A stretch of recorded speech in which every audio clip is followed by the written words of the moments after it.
Wapstaguanu Mixu. May the eagle give you the gift of vision.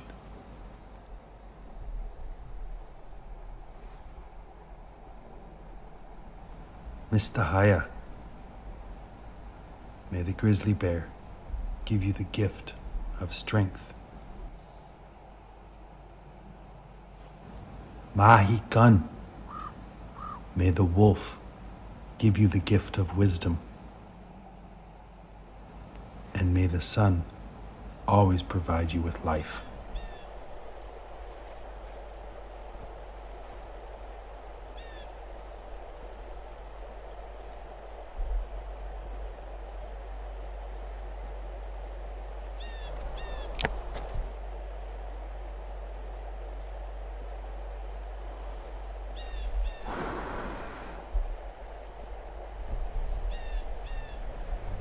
Sometimes in life we have to quiet the modern world.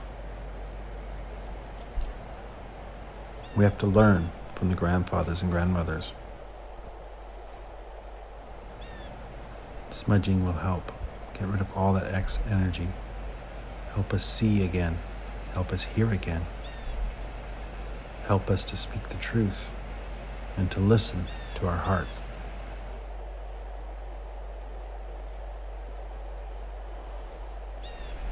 This is why we smudge.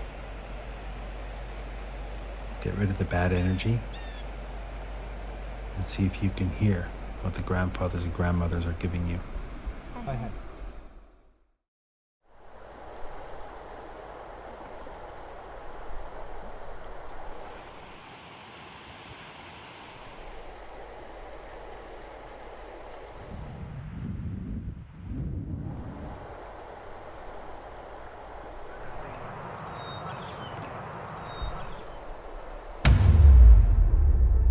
Somewhere in Manitoba, 1880s. We had a leader who was a powerful spiritual man, and his name was Kakagokkanis. The reason why they left there is because they were really having a hard time because the reservation systems were already, dictating that they couldn't leave their area. They couldn't go hunting. They weren't allowed to go off the reserve to hunt. To work what they did, that's how they survived, right? So when they couldn't do that, they had hard times. They had starvation and whatever, and their people were really having a hard time. So Kakagokkanis, I was told, went out and he prayed and he fasted, and he went out alone and he prayed. Then he asked Creator, or God, to give him an answer. What do I do? What can I do? People are suffering. How can I help my people? I don't know what to do. They're having a hard time. And after about, I don't know how many days he was fasting, all of a sudden he had a vision, and the vision he was given, it was this lake. And there was a lake he saw in this vision, was the twin sister mountains at the end of this lake. And that voice told him that if you have to leave here where you're at, you have to run away, you have to leave with the people, whoever wants to go, and you have to go to those mountains, to that lake, find out how. So they left. And it's quite a fascinating story about the discovery of the past by Alex Monkman. And of course, there's just so many questions because, well, the past has Monkman's name. There's other people that claim that they discovered it before. And then you find out, well, the Indigenous people were there for at least 300 years earlier, if not even more. I tried to find information on the Indigenous history of the area. I couldn't find very much. I don't think there's been much done in that area because it's so remote. But, if because it's akin to this area, I think we can make the assumption that we've had people here from about 9,000, 10,000 years ago that wouldn't be long after that they would be going through the mountains looking for passes and ways through as they go on their migrations or looking for trade routes and things like that. So I think as archaeologists get in there and start excavating and surveying and looking for sites, they're going to find earlier sites than maybe what's known today. I'm over it today. It was unbelievable what those early pioneers had to do, how they did it, and the amount of work that they absolutely had to do, backbreaking work. And so, fortunately, and I've read where nobody died in that. Even no horses died. There was very little exposure to it. Actually, in '76, when we did the first hike, we were actually the first ones that had actually gone through since after the war. Like when the war completed, 30, when the war broke out, a lot of the men that were out working on the Monkman Pass went to war. And when For factories. yeah, and then in 45, when the war ended, the government disallowed any further development in the Monkman Pass because they had the Hart Highway. So any further development was disallowed by the government. They couldn't proceed. And when you did it in '76, it was really all but history, forgotten history. Yeah. There wasn't a lot of hype around it, nothing. No. Yeah. We were actually one of the first group to go through it, right through to Hobie's cabin. My friends and I decided to hike through the Monkman Pass as my ancestors had done since time immemorial. Now, I wasn't really a hiker, so I needed a good crew of people to help me out. First off was Daryl. Now, Daryl is an outdoorsman. He spends his November birthday in the snow on the mountains just to do it. I think the guy's crazy.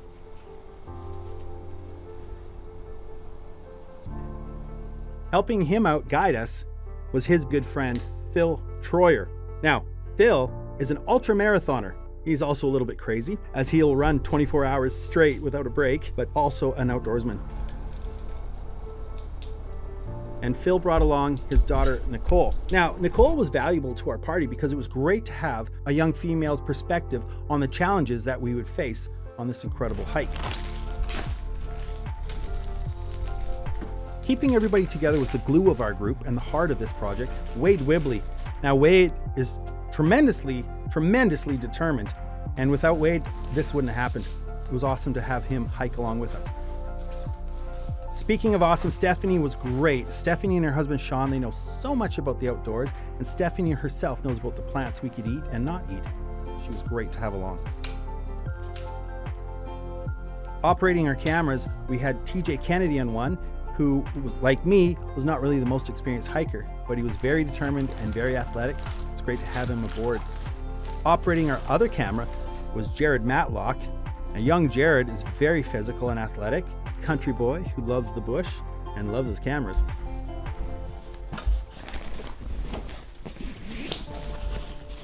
Keeping care of us back home was Sean Clark, Stephanie's husband. So with him back home watching us, we felt that we were safe and that we'd be taken care of. Lucky guy to get to direct all this and be part of it is myself. I'm Travis Fowler, and I hope you enjoy our story of the Monkman Pass.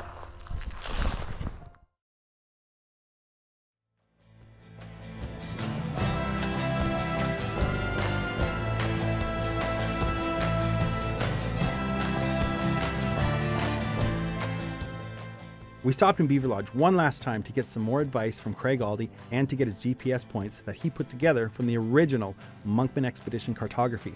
Craig was invaluable to this trip. Hi, Craig. Stephanie. Just had his 50th birthday. Okay, I'm super fun. Tell birthday. Good to see you. Hi there, I'm Jared. Jared, nice to meet you.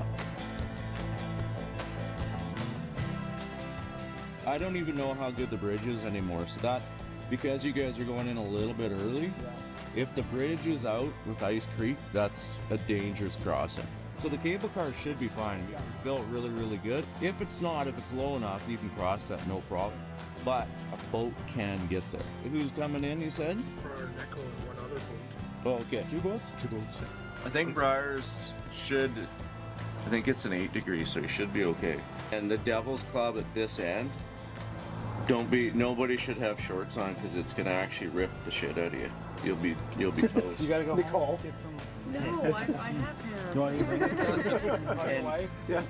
And then this section through, it's not bad, but till we hit the overland, this area down in here is extreme grizz. Yeah. So I've had 2 super close calls grizz down in here. You drop down into the base and they go down to Hughes. So Which way would you recommend? To the west? it depends on the snow. Okay. So this can be bad. Obviously, more towards Paxton Peak will be the worst snow. Yeah. So you may have to just hug the lip. But it's you're probably gonna drop, 1,000 feet probably to drop into Okay. Hughes. This all looks pretty flat, but okay. Yeah. It does, I know, it's very nice. So then, as far as safety stuff, Craig, we've got Sean is our point of contact here. Then he's a fixed-wing pilot and has an airplane. And there's another guy, Dominic. He's also a pilot, and so between the 2 of them, they might fly out. Yeah, you need anything, I'll hop in emergency-wise.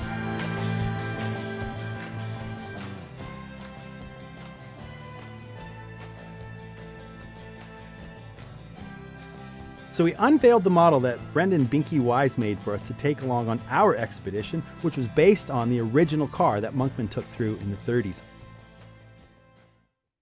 And with that, we hit the road towards British Columbia.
And with that, Sean delivered the hikers to the trail. Like Craig Galdi, Sean really wished he could have joined us.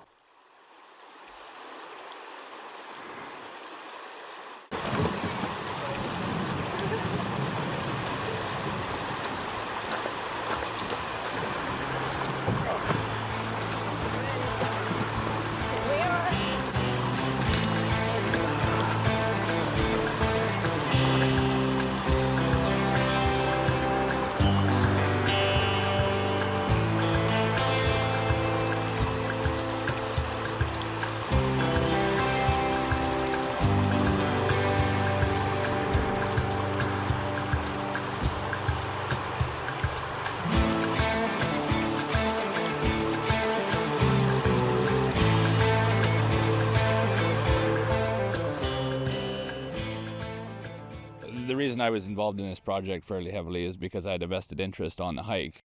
So they approached me and asked me if I would provide a safety net, backup, aerial support for the team while they were out there. And with my background on the fire department and first responders, I fit the bill.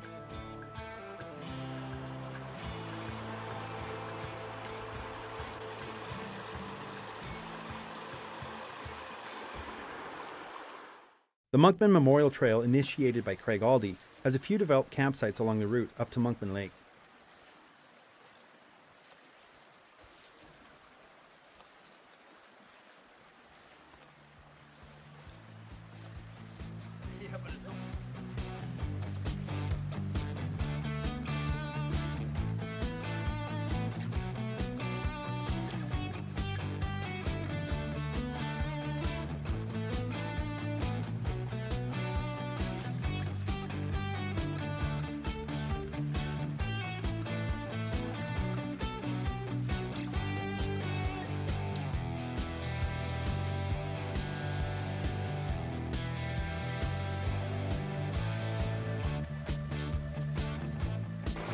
Yeah, they had those things on sale for regular it was $26 and I think they were 16. Is that right? Yeah.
From the suspension bridge to Trot Camp, there's very few water sources. But on the other side of Trot Camp, there's lots of mountain springs.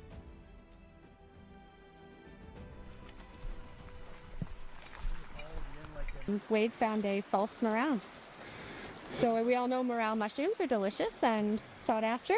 And this is similar on the top, the way that it looks like a brain, but it's not symmetrical and it's not edible. So we're not going to eat it. From what I know, this is called hellebore, green hellebore or Indian hellebore, and it's poisonous.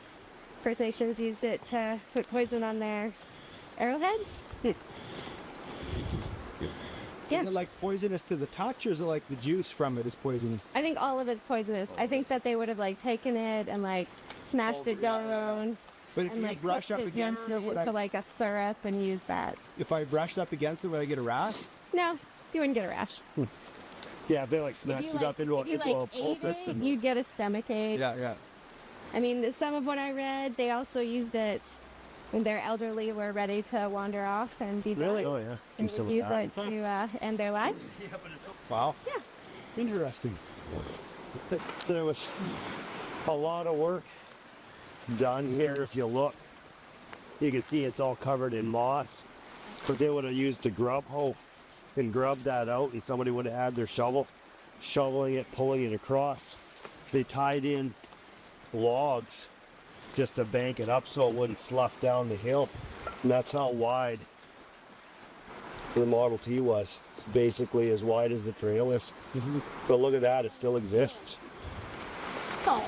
It's a lot of blood, sweat, and tears on that.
lots of wood.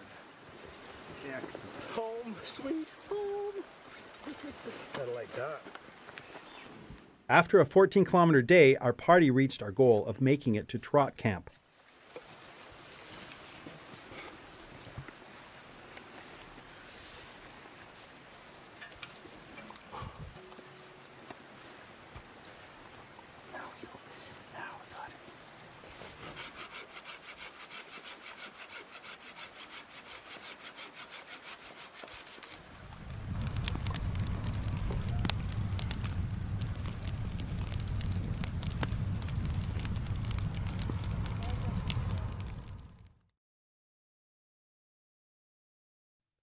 After a good sleep, the crew was up and at 'em and ready to see more of this beautiful trail.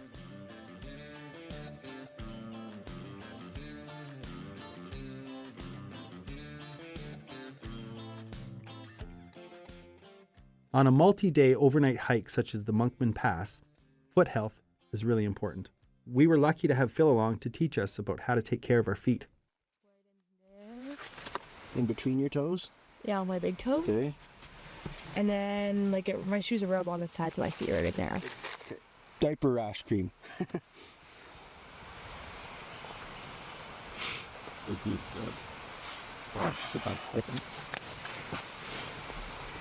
Yeah, like I say, biggest thing is treating feet like this now. We're day 1 into it. We still got another 9 days.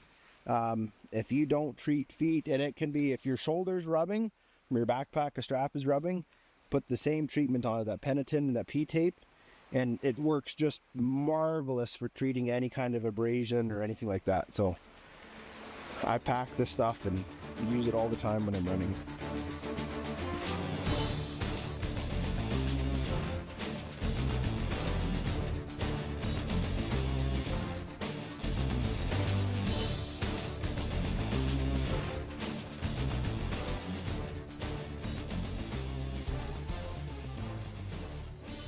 It was challenging to find a safe place for our car. Stephanie happened to have an empty pocket.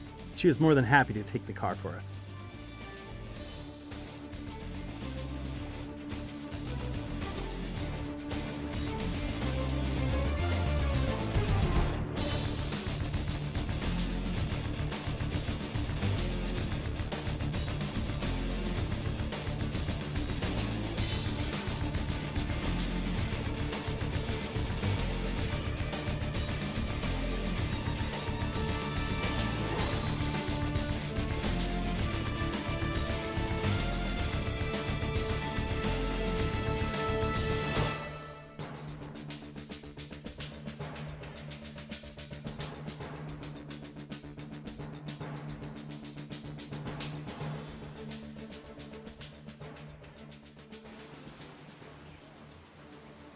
One of our biggest adversaries we came across was Devil's Club, a plant that definitely lives up to its name. All right, this is Devil's Club. Pokes on the bottom, pokes in there. I don't know how you'd get through a jungle of this. We have a nice path for now, but we might find out later how to get through it without a path. You can see in there. Yay.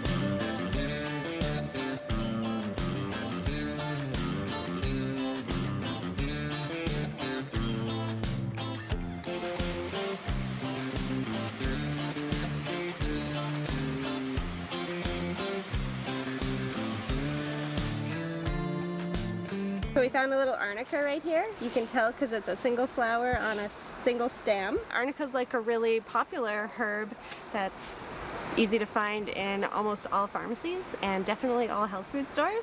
It's good for muscles, it's good for inflammation, and they often put it in topical things like ointments and creams and oils. A hiker's best friend.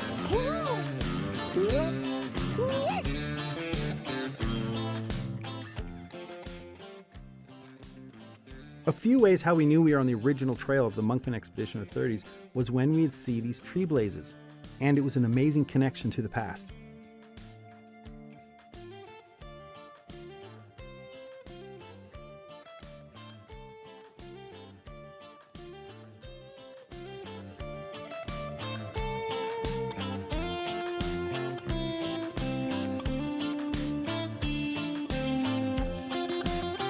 Here we found a yarrow plant. The yarrow is good for diapuretics. So if you make a tea of it, it like makes you sweat. So if you have virus or something, it can help you get over that. My grandmother always said that if you like rubbed it on you, it kept the mosquitoes away. I don't know if that's actually true or not, but it sure does smell good, and it makes a delicious tea. Very nourishing. One of the most beautiful bodies of waters I've ever seen is a series of falls called the Cascades that come out of Monkman Lake. They truly are spectacular, and people need to see them with their own eyes.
Everyone calls them bluebells, but they're actually called lungwort, and they can make a tea that's really good for your respiratory. And you can eat the little flowers, and they have like a little tiny spot of nectar in there that is so sweet and delicious. My grandpa used to show us that like years ago, and so that's why I always like ate the bluebells, but I didn't necessarily know why. Well, they're just a tasty thing to munch on as you're walking down the trail.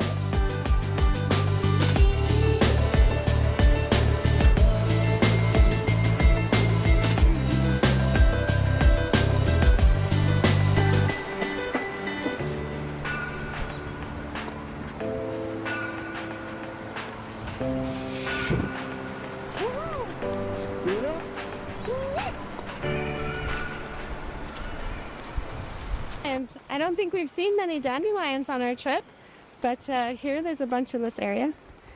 Dandelions grow everywhere. The roots can be used as tea. That's like a cleansing herb for your body. It also tastes pretty good if you roast it up, and it kind of makes a coffee drink. You can use the stem. You can just like eat the stem. And the white stuff in here is antifungal. So if you have a wart or something, you can put that on.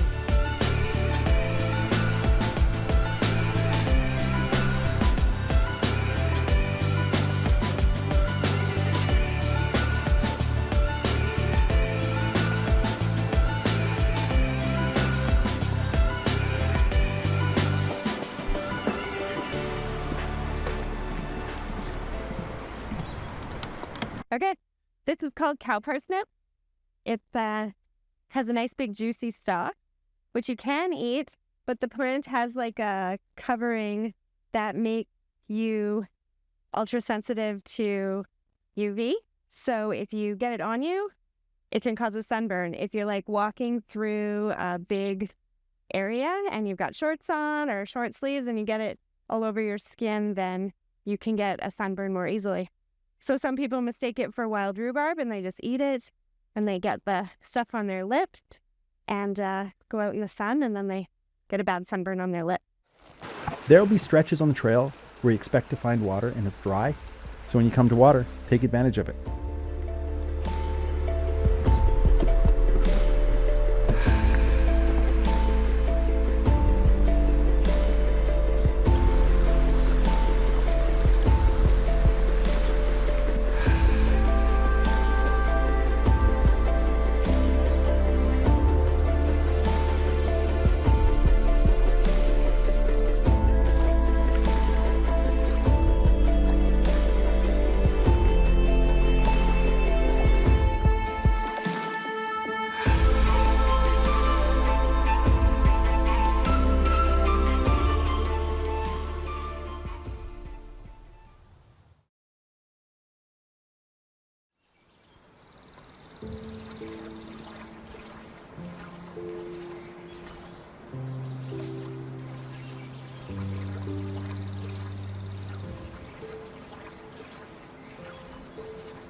The established trail from Monkman Lake to Hugh Lake is not as defined as the first 25 kilometers of the Monkman Memorial Trail.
The spruce buds are still in prime condition. They're just like the little end new growth that comes out right in the spring, and they're pretty tasty, full of vitamin C. There's all kinds of things you could do with them. You could make salve, you could dry them, eat them while you're on the trail.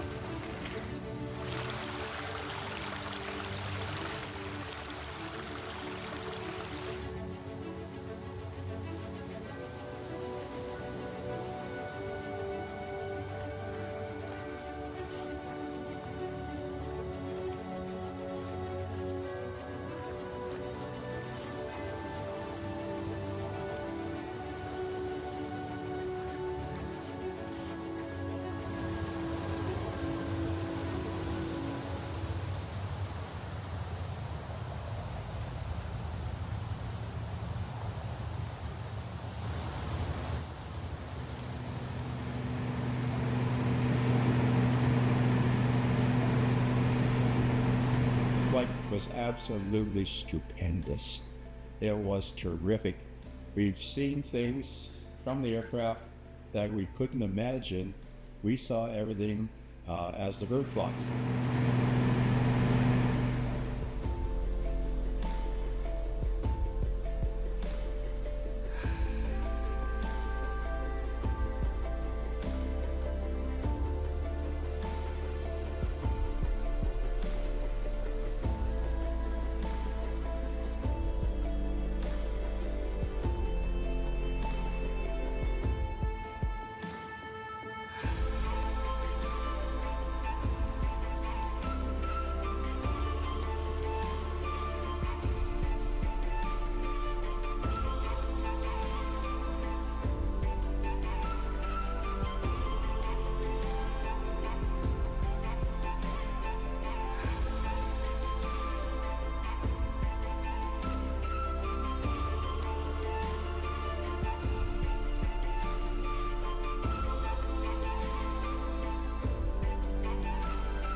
Rob Brissett, he was an amazing guy with parks, and we worked with him extensively when we started.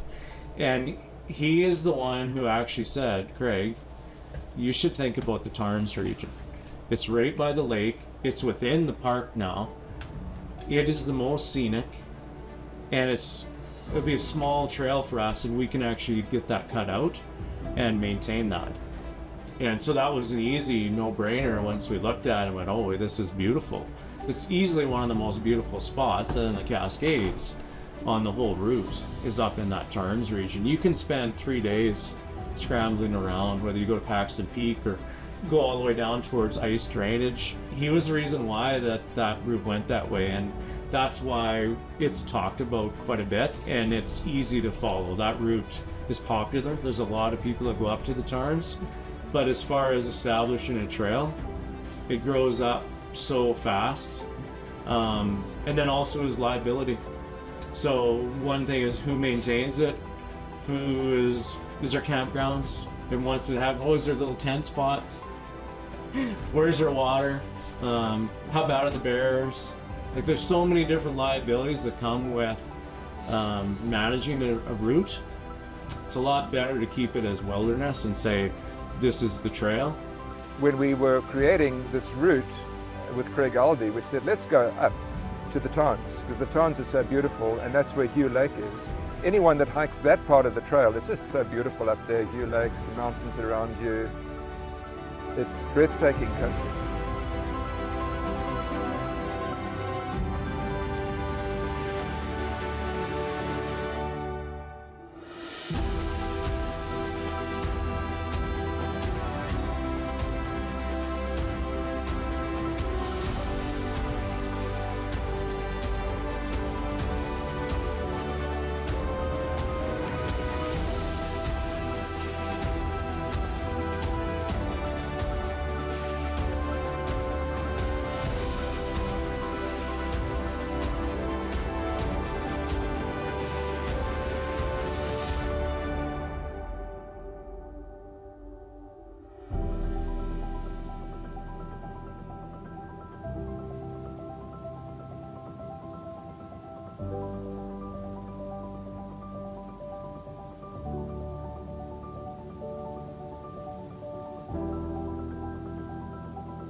This hike put me in a place physically I'd never been before.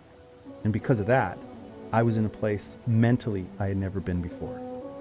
By extension, that got me in touch with myself that I never knew existed. So I went on this hike to learn more about my ancestors so I could pass on the culture to my son. And what I did was learn more about myself.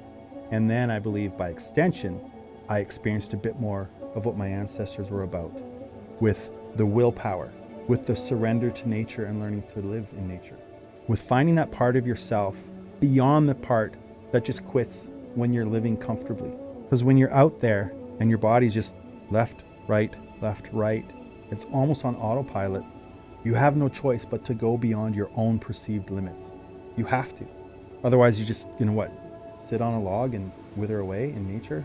Because our route had a start and an end, and it wasn't circuitous, once we started on the journey, we had no choice. We had to finish this journey at the end because there was no out.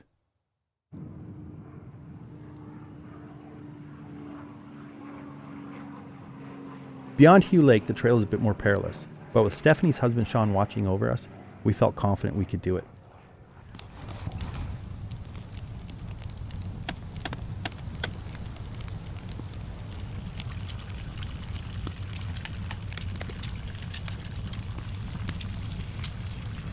So this was Phil last year, okay? Hey, can you eat this? Come on, you're Indian. Can you eat this? The girl only did it like 3 times, then I figured, Travis doesn't know anything about this. I'm gonna quit asking.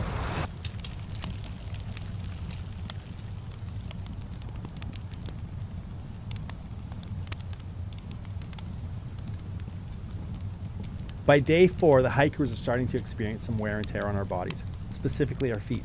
But thankfully, Dr. Phil was there to help us.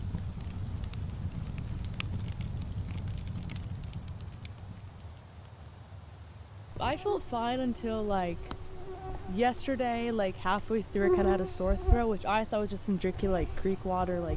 You only drink pool water and it gets and then that night when we got to camp, I was so dead and horrible sore throat. I really didn't sleep last night, and then this morning I woke up and it was just really bad.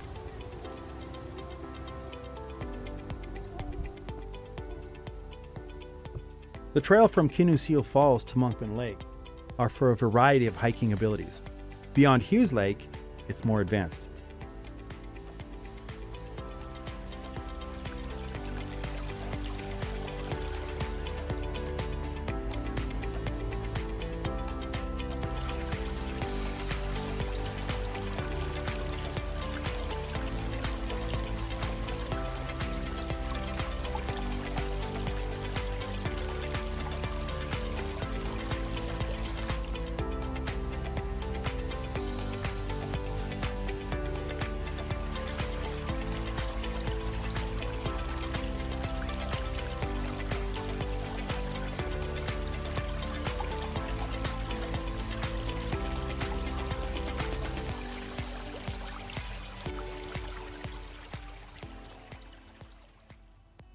The unexpected beauty of the tarns can easily distract a person from following their trail. Elders have told me the mountains can trick you. In fact, some ancestors have said that the mountains will shapeshift. I used to always think that was a silly elder's tale. However, on this hike I experienced it, because you can see a mountain from a distance and assume you know how it's shaped. But when you get up close, there's all sorts of draws and crevices and contours that you never saw from the distance. So in that respect, the mountains change shape and they will confuse people.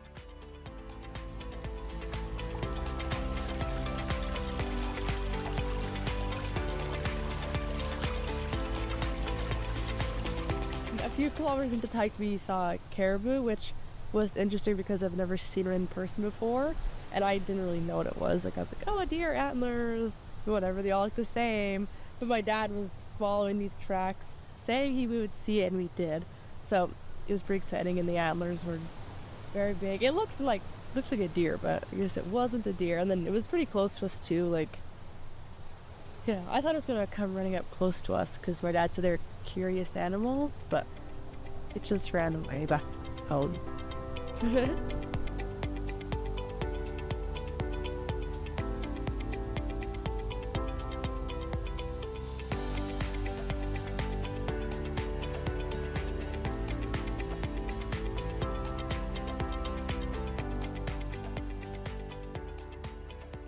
So we got to witness the natural wonder of a glacier melting into a waterfall off the side of the mountain, flowing under the snowpack, re-emerging into this pond, which emptied into an underground waterfall on the side of the mountain. It's absolutely amazing.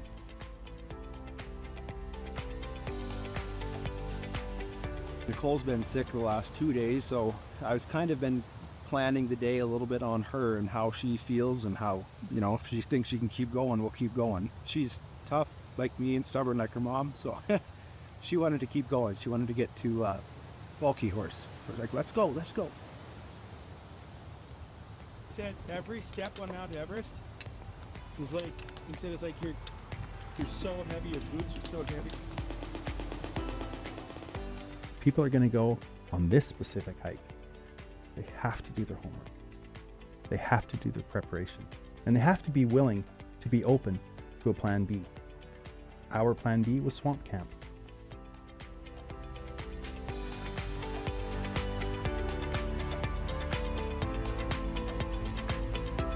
You're gonna make me cry. This is the longest hike I've done with my daughter. She came out last year. She's run with me, done 50 Ks with me. She's a crazy kid. She's fun. She's athletic, good attitude. And to see her push and keep going, and then she's been sick for 2 days. And I didn't want to mention, she could have gone home in the helicopter this morning. I didn't want to mention it to it. She never brought it up. So I'm like, well, we have GPS communication. If it gets really bad, we can fly her out of here tomorrow morning, like if we need to. I feel like being sick on a trip like this, your mind kind of makes it seem like more than it is. Especially when you already want to go home, it just gives your mind another reason to make you want to go home. So I knew that I would just regret it and feel fine.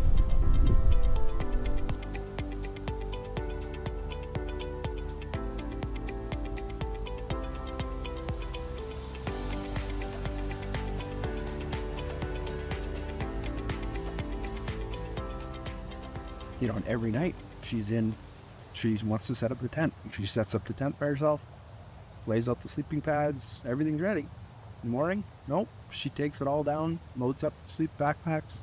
I didn't expect for her to take to it like that. She was like, you know, the worst part is she's like, I don't have any friends that will hike into Monkman Lake with me.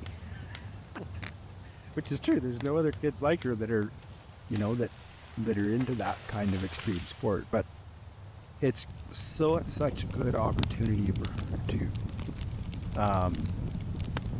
to come and experience this, to experience all this, because I know she is going to want to hike into Monkman Lake with one of her friends sometimes, and you know what? She's going to know, oh yeah, they always hung the food up in a tree, or you always put your food in the bear cache. So it's important that we teach these things, and you always have somebody you look up to, and I still learn things from Daryl. You know, I still learn things from myself when we're out here in the bush, and we all learn from each other when we're out here. So I think that's probably the thing that I look forward to, but I never expect, because you don't know what you're gonna experience, what you're gonna learn.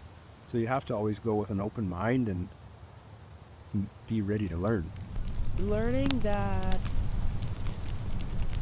I could do harder things, even if like the hike is hard enough, and especially waking up feeling sick, which a sore throat you can just kind of ignore sometimes, but feeling like your body's weaker, and like even my dad having to take like 10 pounds off my pack too. It's just like I feel bad, because it's like you shouldn't have to like take all the weight, but it's like it kind of makes you realize like it's kind of out of your control, but also that you can add like harder things to an even harder situation and still be able to overcome it.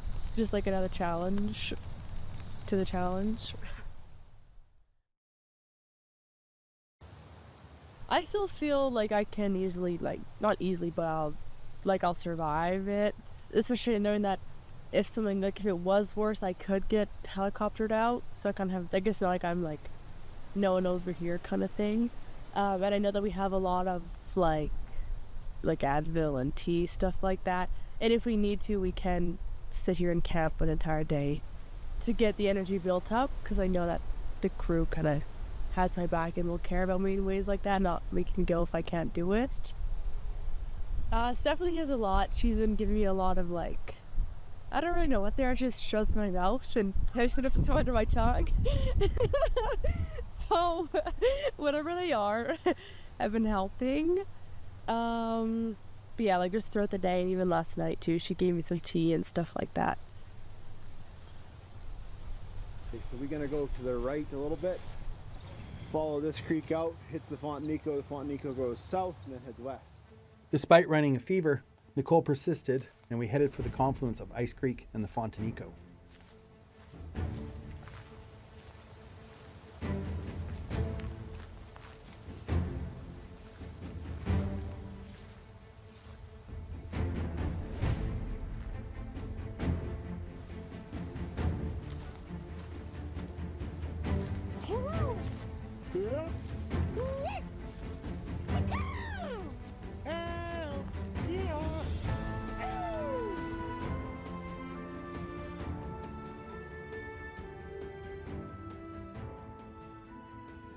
What I learned on this hike is you have to do your homework.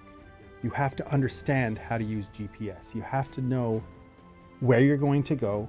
You're going to have plan B if plan A didn't work out, because the markings are so hard to find and they're so few and far between. It was unlike anything I expected.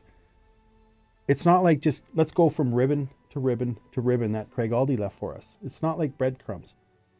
You have to know how to work within the geography on the ground. Perfect example is Descent Camp was overgrown, and we didn't even know if we went through it, around it, beside it. We ended up finding a new place for ourselves to camp, and then the next day we made it to our goal.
What made it difficult to go very far each day on that side of the pass was all the alder and buckbrush. It was very thick. It was jungle thick.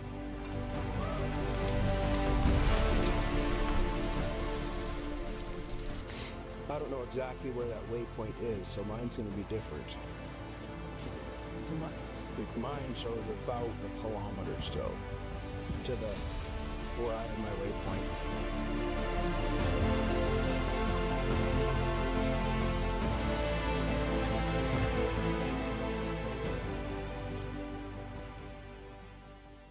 So as we were descending down into Ice Creek, I was thinking, would my ancestors have followed the creek through the valley? Or would they have come up high to see all the beautiful views? I think about how my ancestors would have navigated the pass, but also all the people who won't get to see the pass. And then I thought about the people who can potentially see the pass. And it's so beautiful, and it's such a great experience. So through the physical attrition, I got to learn parts of myself. For example, I didn't need to eat as much as I thought. I could go farther and harder than I ever expected. I have more willpower and drive than I ever thought. There was things I learned out on the Monkman Trail that I never would have learned if I stayed at home.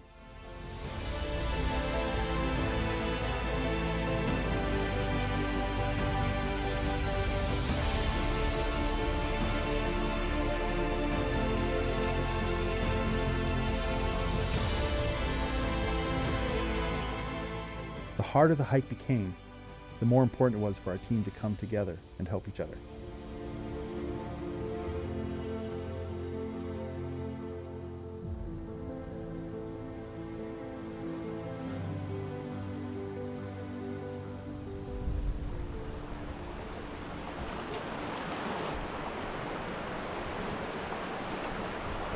Don't trust your pole on a rock, it'll slip.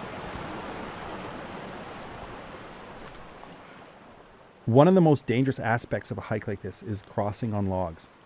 However, sometimes you have no choice. You just got to make sure your footing is solid and take your time, safely cross.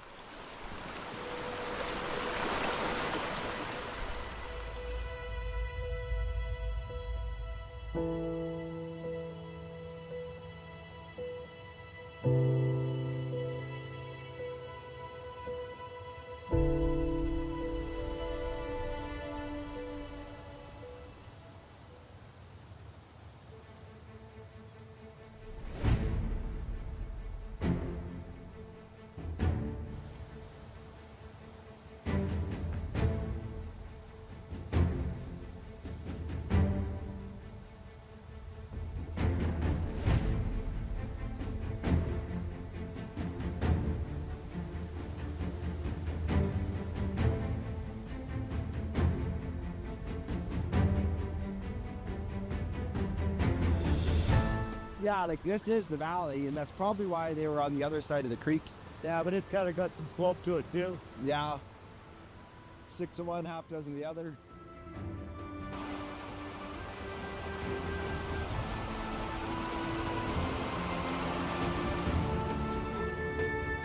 Okay. Should I like tape these on? Yeah. With like electrician's tape? That's all I got. Rip them with your toes. At first, the cold mountain water was jarring on our feet, but after a while, we welcomed it.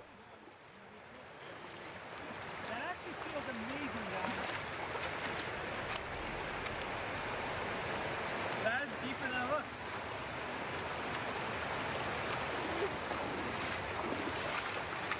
Holy shit, that's too cool.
How many kilometers did we do today?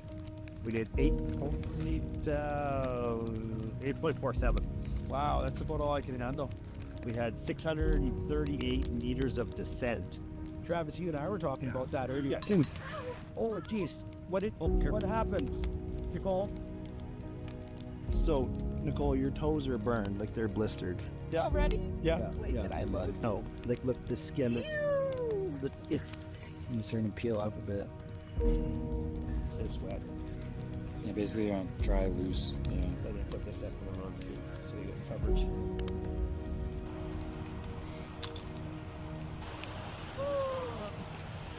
I feel like salt on a canker sore. Okay, bring it up. Ow.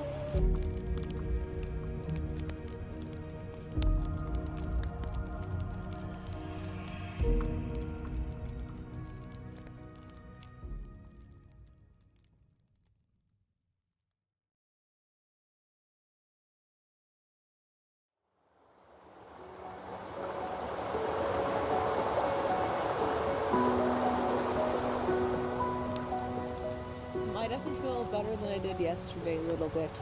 I did have an incident with my foot in boiling water yesterday, so that kind of hurts now, but I don't really quite know. Because I had the water boiling ready for supper, and then I don't know if I was trying to step over it or go around it, but somehow I knocked down and just poured all over my foot. It's kind of sad to go home, but yeah. Tomorrow, I think we're all going to be tired tonight. Go to bed at 8 o'clock and we get up and leave, set the alarm for 7, be on the trail by 8 or 9. I think that's the only way we're going to do it. And it's not going to be about distance, it's going to be about time. We go till 6 o'clock tonight, 5 o'clock tonight. Go slow, go steady. Worst case, it's 2 more days, exactly like yesterday. Yeah, that's kind of what We're about 9 to 9. Yeah.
I expected her to go out 3 days ago when she first got sick. When you have a flu like that, that's it. You don't have energy. Like, you don't have energy, and you don't get any tougher hiking than what we're in now. Like, it doesn't get any worse than this. And then with her foot, burning her foot last night. I mean, yeah, and I'm sure she's bummed too. She doesn't like to quit things. She likes to finish things off that she starts, so. With Sean's help, BC Search and Rescue came to our location, Ice Creek, the last available landing spot for a helicopter, and took Nicole to meet her mom at the hospital. We continued on. I don't really have any words for that yet. I have to wait until we're out of here. It's kind of changed from documentary to get to safety and get everybody to a safe spot. Having a small snowpack meant the water levels were low. However, we still had to be cautious when crossing the rivers.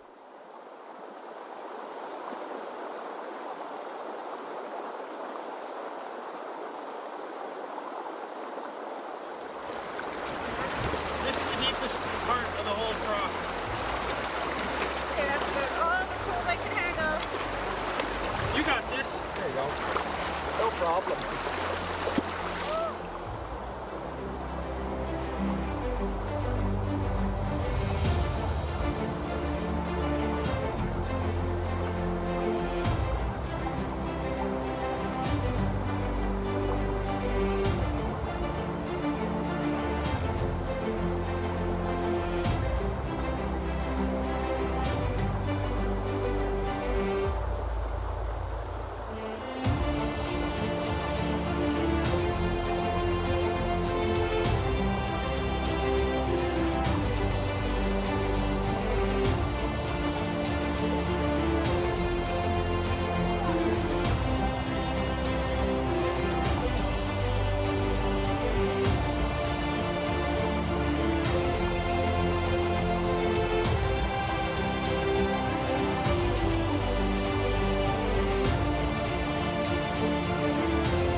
The dangers of the hike was now a reality.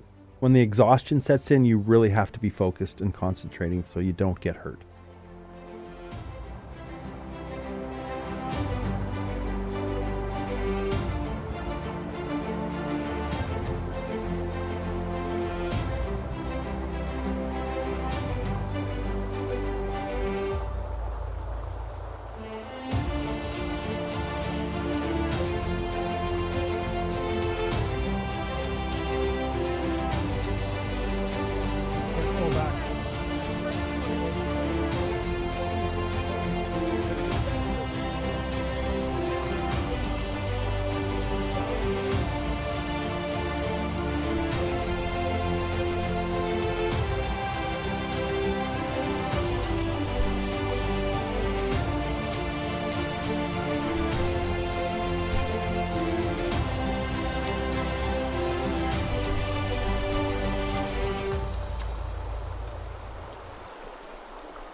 Not that open run.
The coordinates for the creek crossing?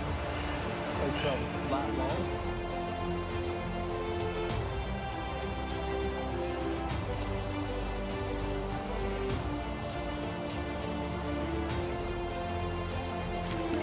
I like the adder jumping into Dave's head. Oh, Ruben, I could kiss you.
Oh, you know, these logs are kind of annoying to walk on, but sure beats going through buckbrush, no?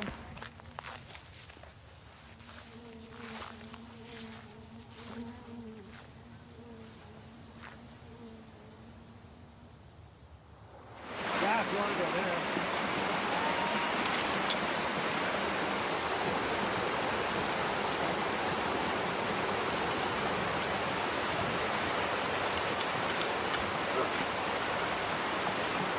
This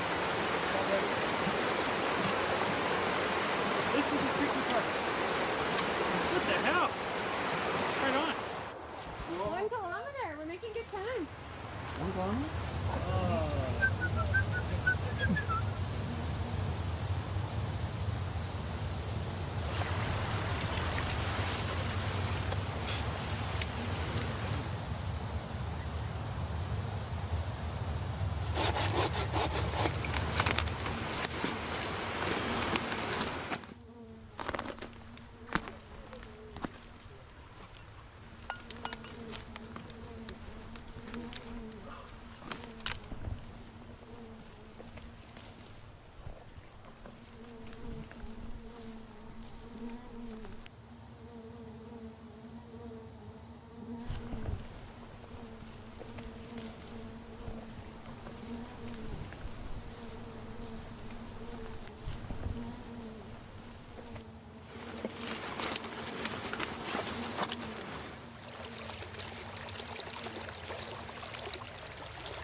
Find your footing before you put weight on it. Use your stick.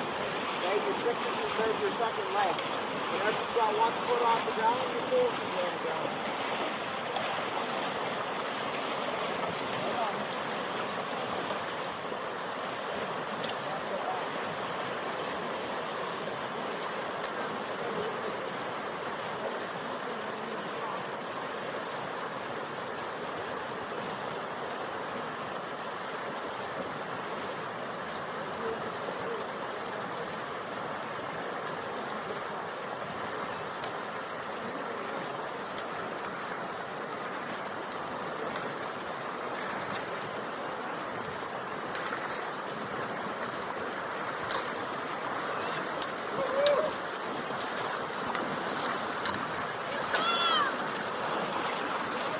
So we just crossed the Fontanico again.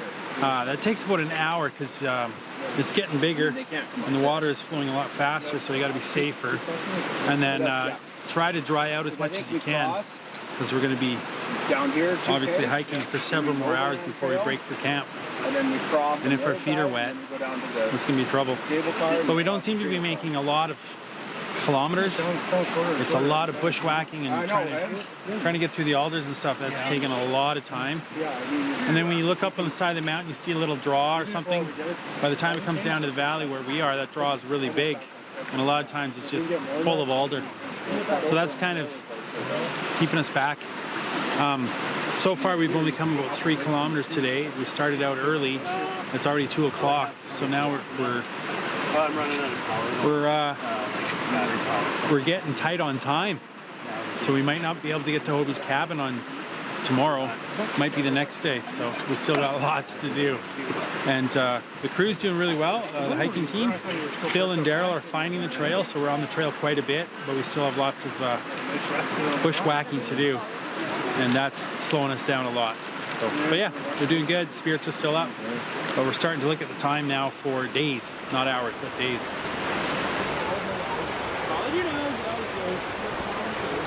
You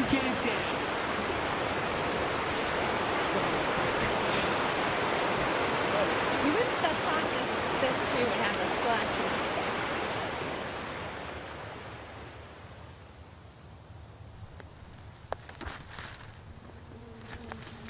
You got shit.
Coming down off the cliffs of the gorge, it made me wonder how the Monkman expedition got the car through. It was amazing determination and diligence they must have had.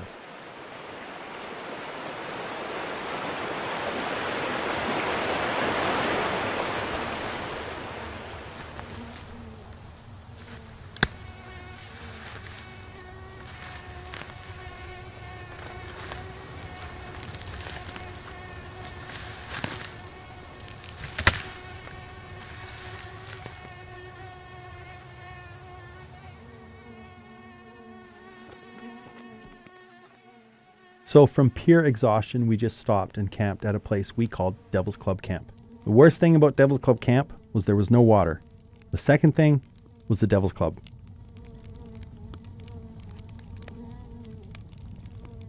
All the moisture up. It doesn't matter how much you try to keep your feet dry, they're gonna get wet.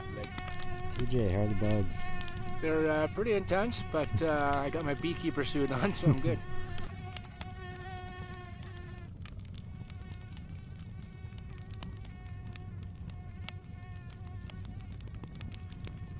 Okay, whew.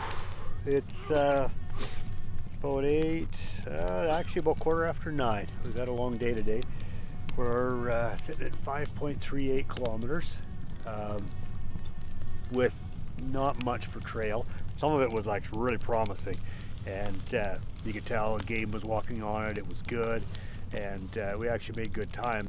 The beginning of the day was really good. Actually, there was lots of trail that was really nice, and we saw some cool stuff, and we were in really good spirits. It was a good day. We pushed hard, made a long day. That's what we wanted to do. So we were actually trying to make some miles. We had a couple of creek crossings today, good ones. No problems there at all. It was actually quite refreshing because we had had a really warm day. We were probably sitting at about 28 degrees. So that was a blessing. It was hot. It was a hard day. Everybody just pushes hard. That's the, you know, we've got a great crew of people, and we just keep pushing and pushing, and ugh. Not ideal. Getting up here was a slog, to say the least. Yeah, that was tough. And then we got into some alders, thick alders, lots of devil's club, and but thank goodness it's only chest height. Sometimes it's just miserable. Like nobody talks except for our bear yells, and that's all we do, and keep slogging our way. And when we see a flag or a blaze on a tree, we all hoorah and we're happy, and then we try to go on to the next one. So you gotta like pull it all out from inside of you to get it done. we're making our way along now down on the Overlander, trying to make some miles. It's just tough. It's just tough to get that mileage through there because we're doing some pretty big climbs and some drops and chutes and everything. So yeah, so we're fighting that a little bit. It's a tough trail. There's no way of making it easy, I don't think. And that puts us up here for the night. We're in here in camp right now, and I'm gonna bivvy. But here we are, and we'll see how far we get tomorrow.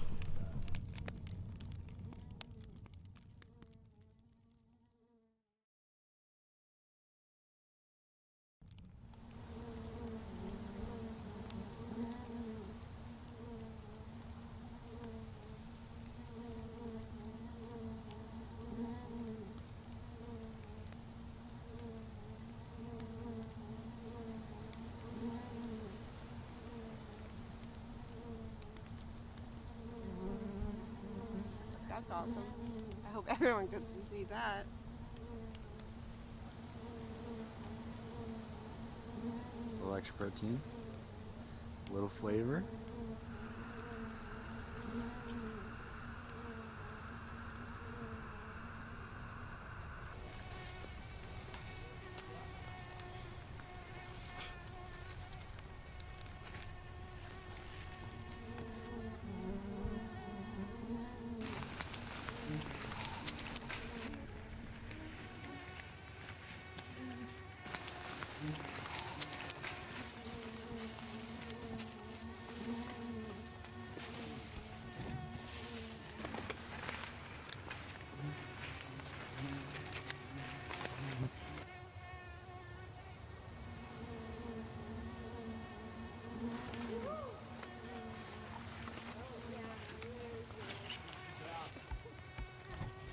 We can do it in unison.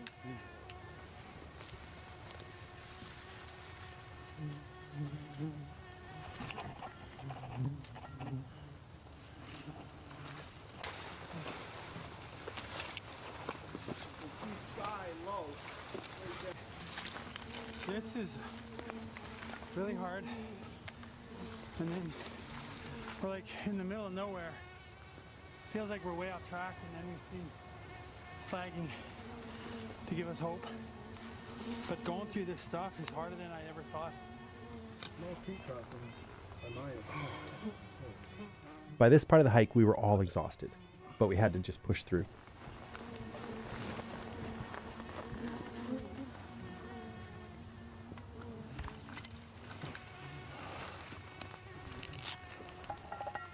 My phone does not like it in here. Like all day I haven't heard. Even the bugs contribute to the exhaustion that we faced.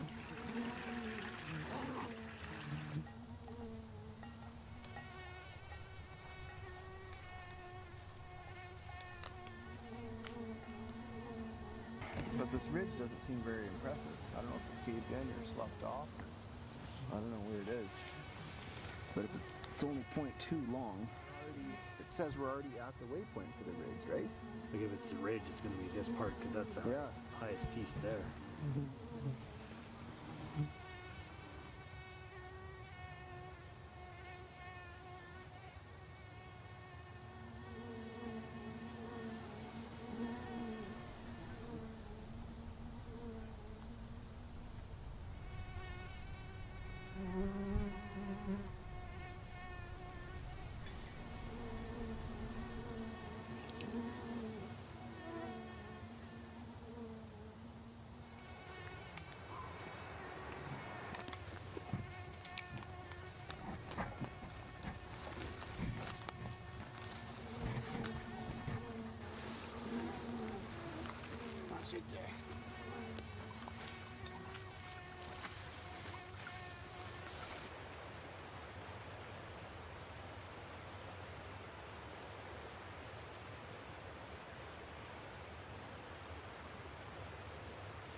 That's the deepest spot.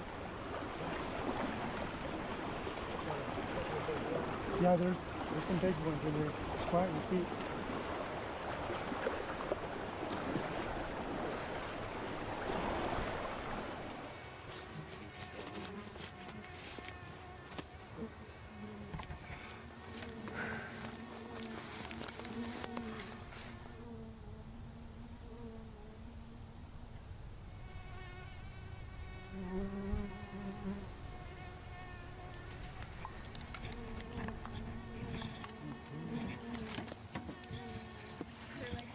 Sardine tin. Probably a line cabin for Hobie. There's a bunch of frogs in there trying to get out. Planning part is just really not very useful. We have learned not to make plans. Next step is we're heading to the boat. We'll see what happens.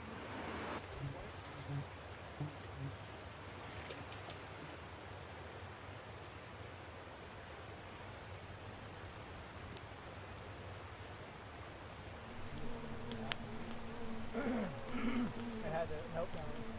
Really hard to catch you up in that. There's like 40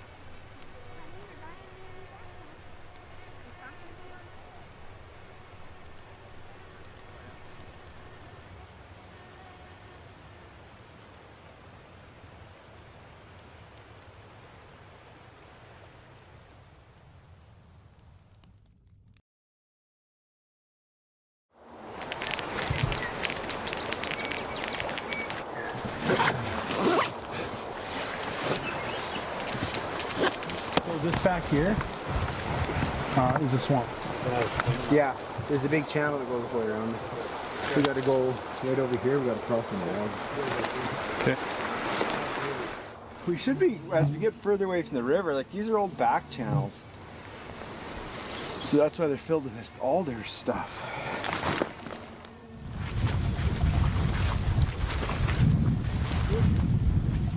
Woo!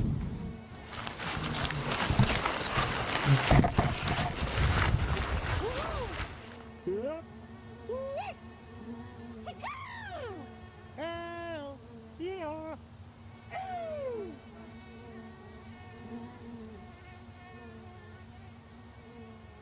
6 kilometers.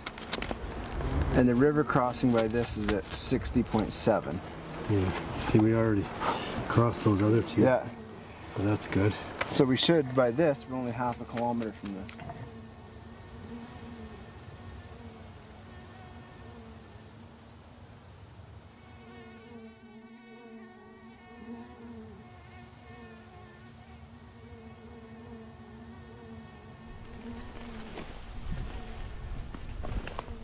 We got stranded at Misery Creek, and so I had a sat phone and I phoned my brother, praying to God he had cell service with the boat coming, and said, we're stuck. We had 2 inches of water came down and Misery Creek went way up. There's no way we were crossing it safely without somebody drowning and trying to swim it, because that's essentially what we'd have to do, is swim it.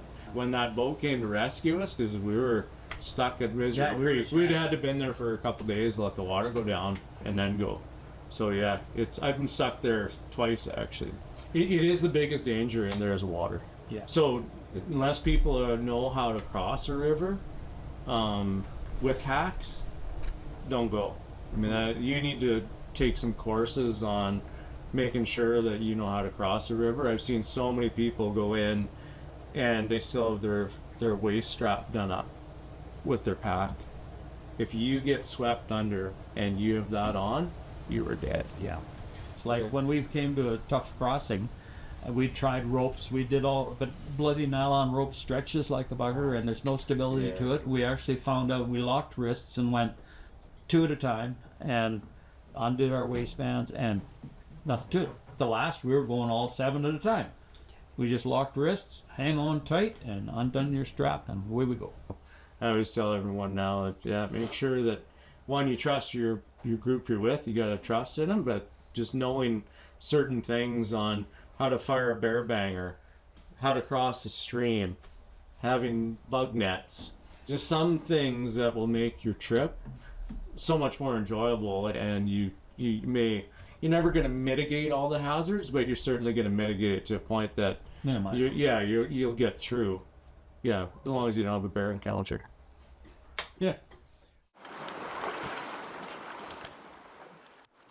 Unfortunately for us, the cable car was unusable because it had deteriorated so much, and we had to make our most perilous crossing. Because the final crossing was so dangerous, we told our camera guys to just concentrate on getting safely across with us and put their cameras away.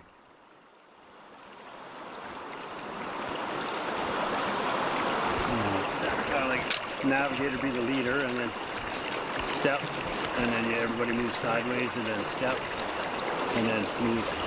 Then you so if somebody doesn't have a good footing just yet, then they got to face it, and then you pause, wait till they get good footing, and then step. And that's a swift current crossing, legit. And it breaks the current for everybody else, and everybody else behind can prop the first guy up. Yeah, that's true. First guy can have his poles out. Benjamin!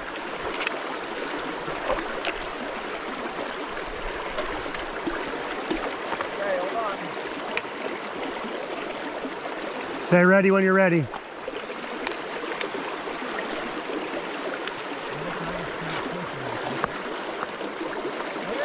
Ready.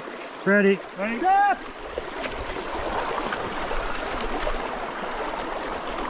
Stop! Stop! Stop!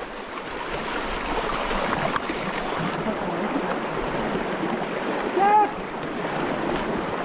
Stop! Ready? You good? Good. Stop! Move, move! Stop!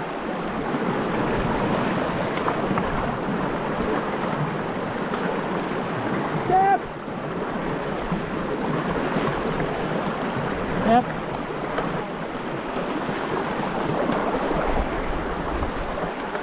Stop! Okay. Good job, team! Woo! All right, can you turn around and go to standby? Daryl, when you get a chance, you should message the boat and just let them know we're across.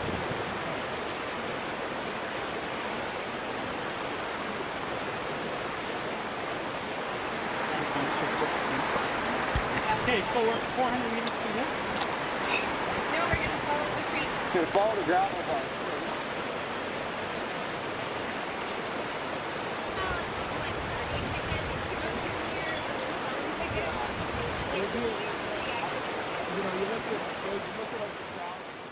Knowing we're so close to the boats, that final crossing left us in a quiet, reflective state. We all were completely overwhelmed with emotions. This would also solidify us as a solid group.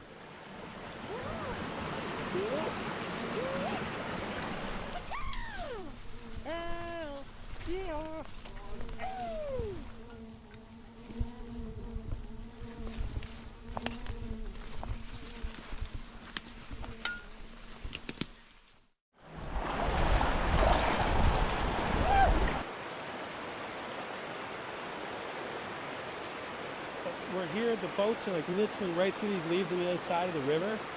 So we're ready to get picked up, but the river on this side is too deep for us to cross, and it's too treacherous for the boats to come up. Like, there's no place they can land for another 2.5 miles. So we got to go down here. They sit around the corner, they might be able to get us. So it looks like it's going to be actually harder than we thought to get on the boats.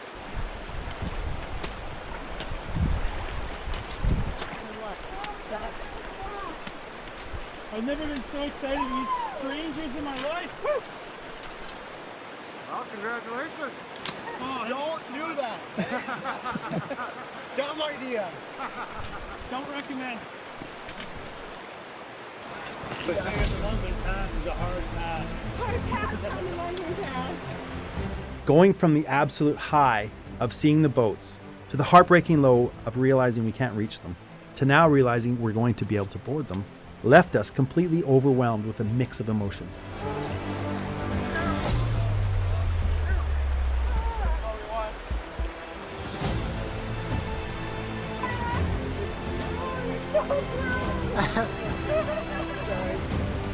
Wade, that was a dumb idea. I'm glad you had it. Let it go, bud. No, you're not me.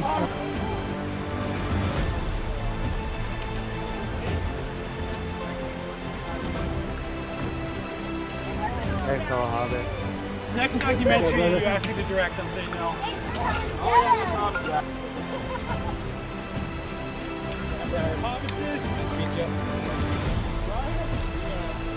You surprised me. Good job. First time. Yeah. I'm excited. It's changed my entire life. Yeah. How's it going, Jared? Nice to meet you. Oh, okay. We did meet Yep. Good memory. 5 and 9. You betcha. No worries. Yeah, thanks, I'm Jared. Jared? Yeah, Les. Jared. Hey, Jess. Nice to meet you. Nice to meet you. TJ. TJ, Les. Yeah, nice face. Yeah. Nice to meet you, though. Nice to meet you.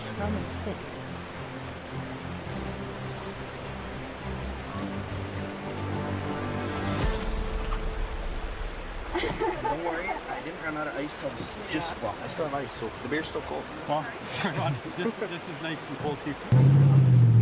Sorry.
Well, here we are. Here we are. Hobie's cabin. I think everybody's gotten a little emotional at different parts of this trip. Hobie's cabin. He must have been a pretty tough guy, because this is a pretty tough piece of land. And Mr. Monkman too, and his whole crew. And can you imagine how hard they worked every day to build a road through what we just came through? Unbelievable. I bet they had a lot of crazy stories to tell, just like we do.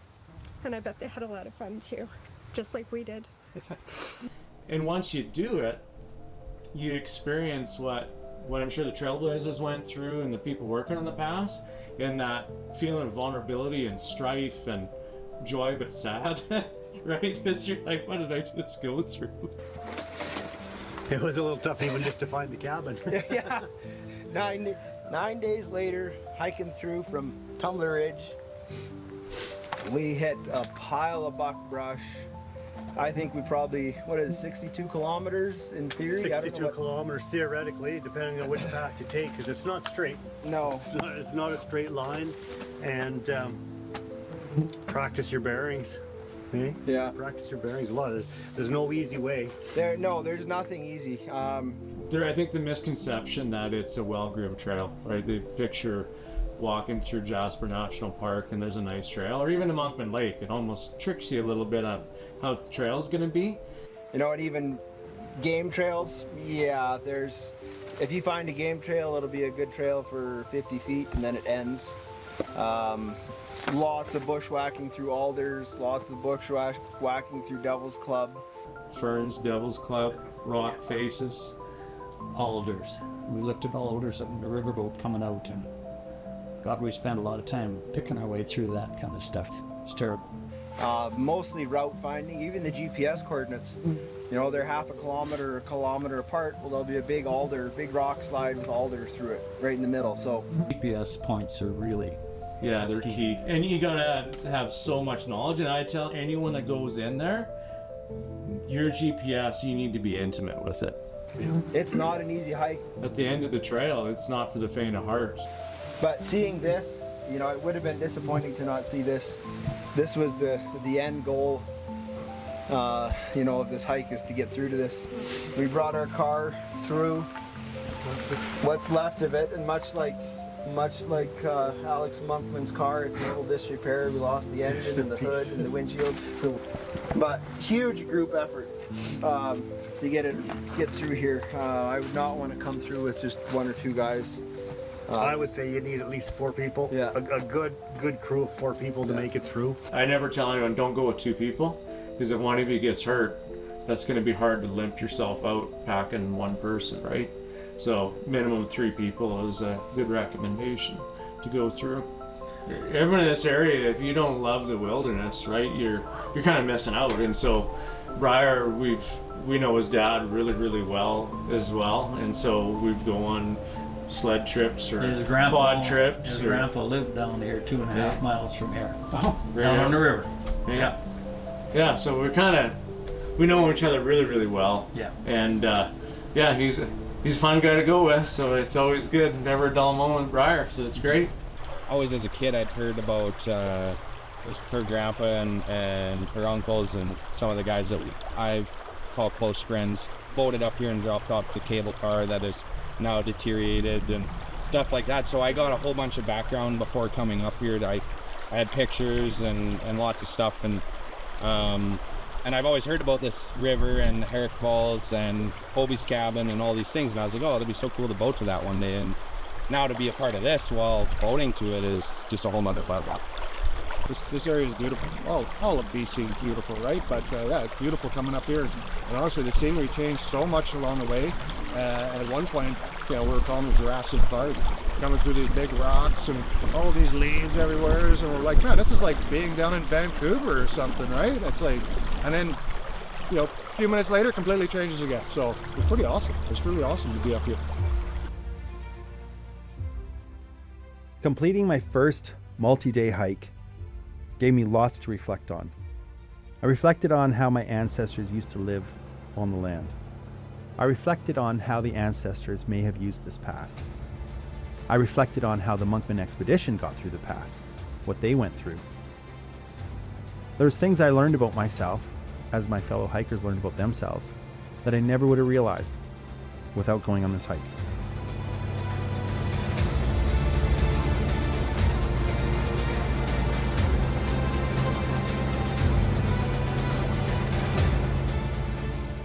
Les, Chris, Chelsea, and Briar were fantastic.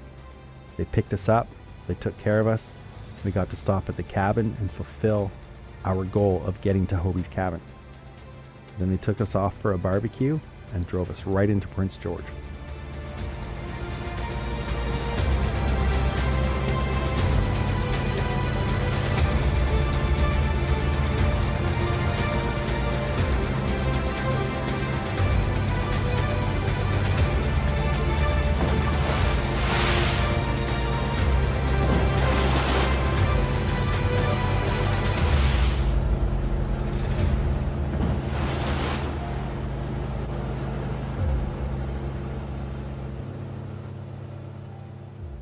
After reading a heartfelt text from Craig Aldy, I got a little emotional and realized at what we had just accomplished. Mother Nature has a way of leading us to just being. When we are just being, we get to the core of who we are. A hike such as this also has a way of teaching us of who we can be, what we can accomplish, our self-imposed limitations that we can break through. After doing this hike, one thing's for certain. The Monkman Pass has forever changed me. Get it, buddy. Get it. How do you feel? Exhausted. I feel exhausted, but this boat ride is so fun. This is great. I'm trying to finish this.